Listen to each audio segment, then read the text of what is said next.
The tributes started pouring in before most people even had time to process what happened. Drivers who competed against him for 20 years, men who feuded with him publicly, traded paint with him on the track, and went at each other in the media, all of them stopped everything Thursday night to say the same thing. Kyle Busch was one of the greatest who ever did it, and now he is gone at 41 years old. Thursday morning, Childress Racing announced Kyle Busch had been hospitalized with a severe illness and would not race in the Coca-Cola 600. By Thursday evening, NASCAR confirmed he had died. No cause of death was given. A joint statement from NASCAR, RCR, and the Busch family made it official. He leaves behind his wife Samantha and his 2 children, Brexton and Lennox. The sport's all-time wins leader across 3 national series was gone. Just like that, Kyle Busch was not just a great driver, he was the measuring stick. 2 Cup Series championships, 234 combined victories across NASCAR's top 3 series,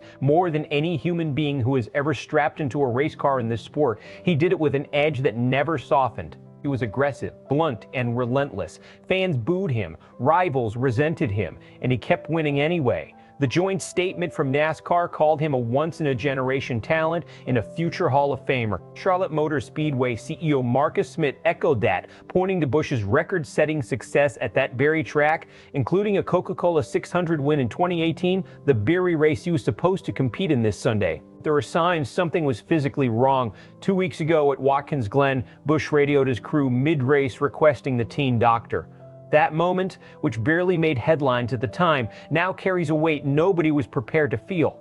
This also follows last December's plane crash that killed Greg Biffle, his wife, and several others.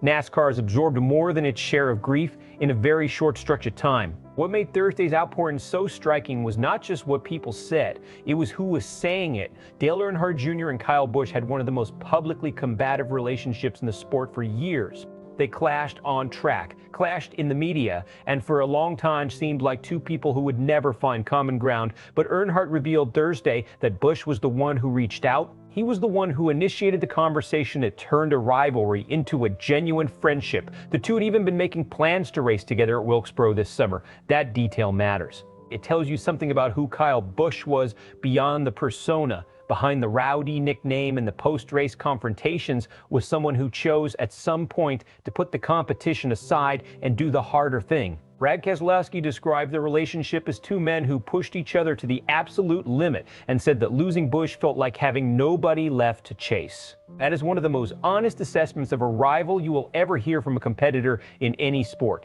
Hunter Nemechek spoke about Busch as a mentor, an opportunity giver, and a longtime friend, someone who believed in him before most others did. Ricky Stenhouse called him the kind of driver who brought everything he had on every single lap and made every competitor around him better just by sharing the track. When your fiercest competitors grieve you this deeply, that is not a eulogy, that is a verdict.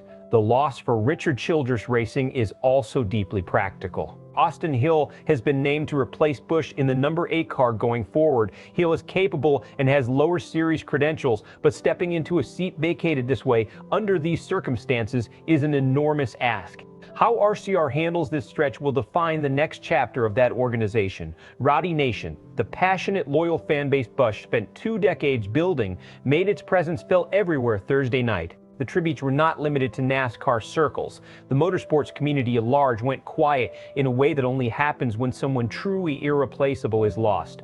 What was most striking about the reaction was the emotional unity.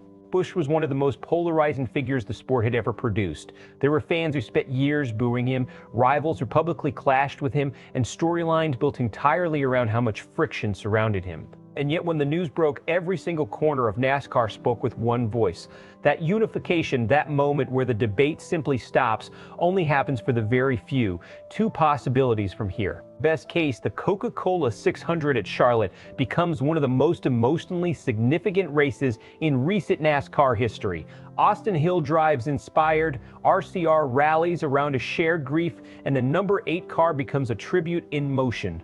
The sport processed this loss together and comes out the other side with a renewed appreciation for what Busch built, and a serious discussion about his Hall of Fame induction begins immediately. Worst case, the weight of this moment lingers in a way that destabilizes RCR through the rest of the season. Hill faces an impossible standard in an impossible situation. The number 8 car becomes associated more with loss than legacy. In a sport still processed in multiple war tragedies in a short window, struggles to find its footing heading into the second half of 2026. Either way, the number 234 does not change. The championships do not move. The legacy is already written. Kyle Busch spent his entire career making enemies on the track and earning their respect anyway. He was the driver you loved to hate until the day you had no choice but to admit he was the best thing going. 234 wins, 2 titles. A Rowdy Nation that never stops showing up, and a generation of drivers, some of them future stars, who are better because he pushed them. Dale Earnhardt Jr said it simply: Kyle was one of the greatest drivers in NASCAR history. No one can deny that. He was right. Nobody can. So here's the question we leave you with today, and we want to hear your answer in the comments. Where does Kyle Busch rank in the conversation for the greatest NASCAR driver of all time? And what does the sport look like now that its most dominant force is no longer in the car? Say your piece below. This is one of those debates that deserves a real answer. And if you want to stay with us as this story continues to develop, subscribe to SPORTSWIRE USA. We will be here every step of the way.